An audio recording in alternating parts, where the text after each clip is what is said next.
Welcome again back to Bitter-Swede Garage.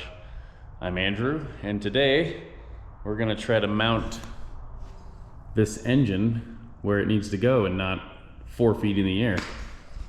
Got my fancy tubular engine mount, so I guess we'll just figure out where it needs to go.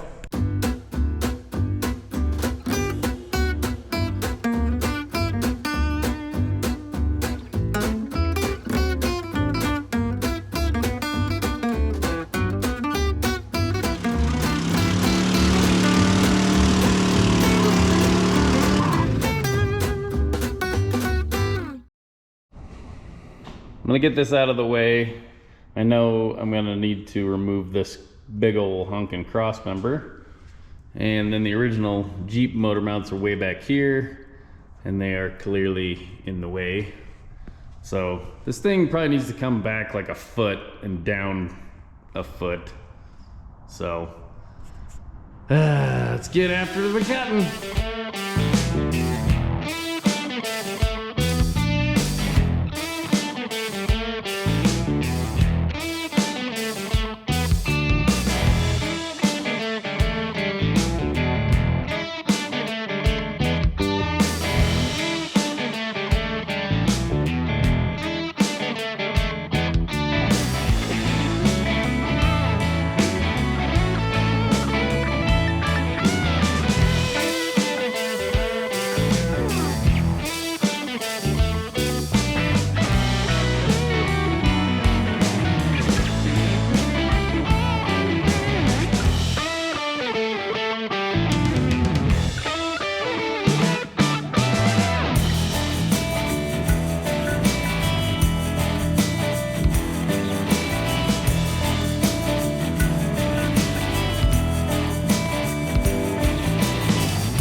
All right, it took some persuasion, but I finally got that cross member out of there.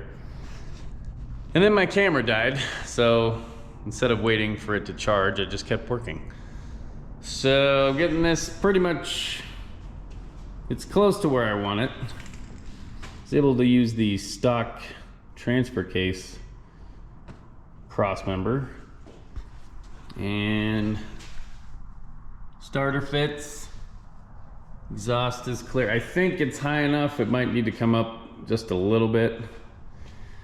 This thing is, yeah, maxing out. It keeps slowly sinking, so I kind of have it propped up a little bit, help out with the weight. Had to take the alternator / AC bracket off and the power steering. It might be up high enough now that I can put it back on. And then I found a shorter oil filter because I'm not sure I can get that off. So I don't really need to do that now, but eventually I need to swap that out. If you're wondering, it's the Wix 57099. And let's see if we can compare here. It's just a little guy. Oh yeah. I mean, it's not a great comparison, but it is about 2/3 of the original. So that'll give me enough clearance to be able to, change the oil. But, oil filters are overrated anyway. Okay, I think I got it pretty much where I want it. It's shifted to the right side enough so my transfer case doesn't hit, and the manifolds still fit. That's a rhyme and I didn't mean it.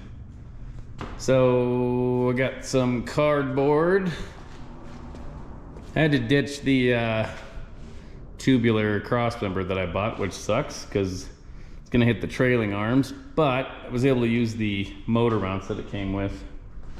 So let me get this here. So this basically fits like that.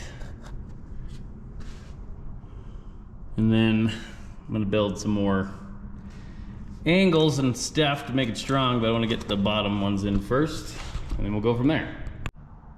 After lots of cardboard templates and cutting, I got this where I want it, I think. Hope the hood fits. Here we go. So, I've got some more welding to do. Probably gonna add some more gussets, but you can see here's my trailing arm.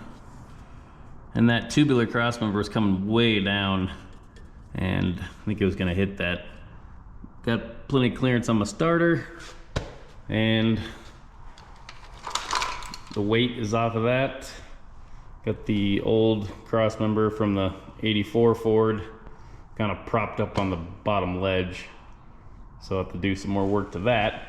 But I can essentially take the engine out now, finish up my welds, maybe add some more gussets, and go from there. Well, I got the shop all cleaned up, sorta. She's sitting pretty, got the wheels back on it. And, you know, that's where it is. And then Mark showed up, most inopportune time. So anyway, we'll get to work on the cab, maybe setting that on there tomorrow. All right, today's the day we start hacking up the cab to make it fit over there. There's the cab outside. So part of today is just figuring out the logistics of getting the cab in here, pushing the rest of the truck out, and also the A-frame for the chain hoist. It's going to be the safest and easiest way. Although it is a little bit bulky, but we'll figure it out. Well, after a little small shop do-si-do, got the chain hoist in here in the cab. I just used these wheel dollies, put it under my pallet there, and I strapped them on so they wouldn't fall off, because that's what usually happens. Trying to keep the door closed. It's hot today. I mean, relatively speaking. It doesn't get that hot in Laramie, but you know, we're closer to the sun, so that's gotta count for something. All right, there's a few things that I need to remove. Mostly the back of that seat and that gas tank. So we'll get that out real quick. Well, the old filler neck boot ripped off surprisingly easy, so just gotta get that bolt there. So I think it's just bolted down the 4 corners. And then we'll vacuum out all this junk.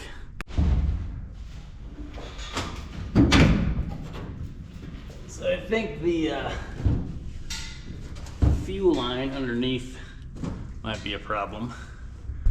But, yep. Sorry.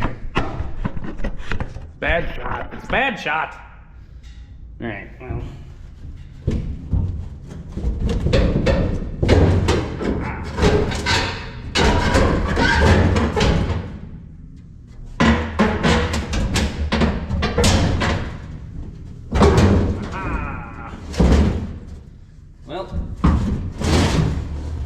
Still haven't found any treasure under here, but you know, got the tank out. Well, I said there wasn't any treasure in here, but I was wrong. Found this can opener. I was like, oh, must have been a painter. Yeah, buddy. That's pretty cool. I'm gonna have to hang on to that one.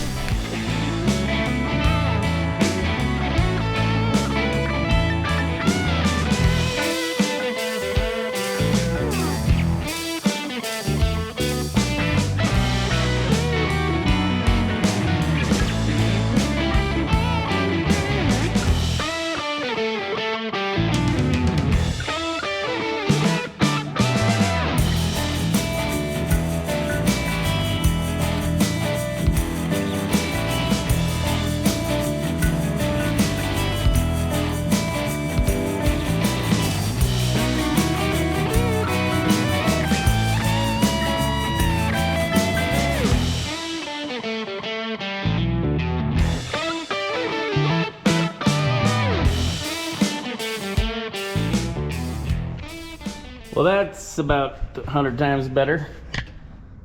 Could probably like spray it out too, but for now, it'll work. I'm surprised there's paint under the tank. I guess I'm surprised that they painted under the tank. So that's cool. Floor looks pretty good down there, even though I'm probably gonna cut it up. And yeah, now we don't have as much weight to lift it up.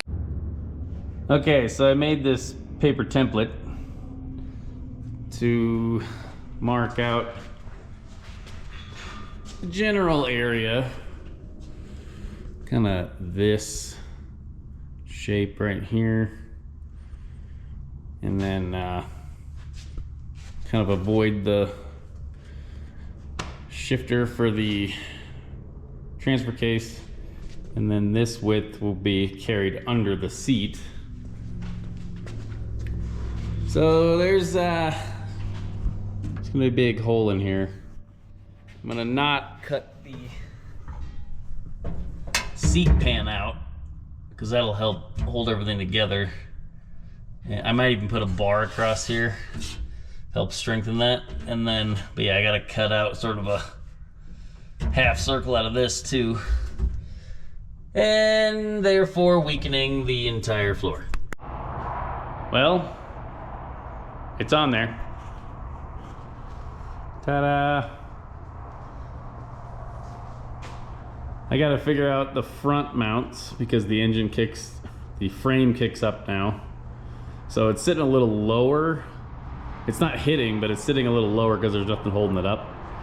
But the two back mounts are in their original holes. And there's two mid mounts that didn't bolt anything. They just were screwed to the floor. But starting to look like a pick-em-up truck again. So I spent all that time making a template to cut the floor out, which would have been a good idea if I would have used the correct hole to measure off of on the frame. I did not. So I was trying to avoid just cutting out a big hole in the floor pan. So that's exactly what I did. Yeah. So that's like the main support there for the rear of the cab. So I'll have to lift it up, put something across there to weld in and make it rigid again. Yeah, there's a lot of sheet metal work, but look at that clearance. Got room for the exhaust. And I did all that with my measurements off the frame. So at least I got those measurements right.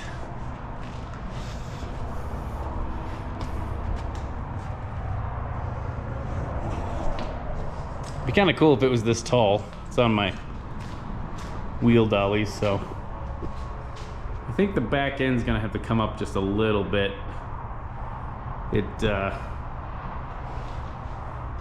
I don't know, it's riding a little high, I think. Maybe we'll see when we get the fenders on there, but for now, it's on there. Well, all in all, we got the engine, the transmission mounted. That was a lot of work, but it's done. Cab's sort of mounted, at least it's where it should be.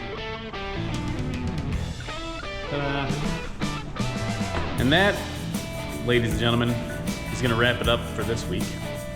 Thank you for watching Bitter-Swede Garage, and keep on trucking.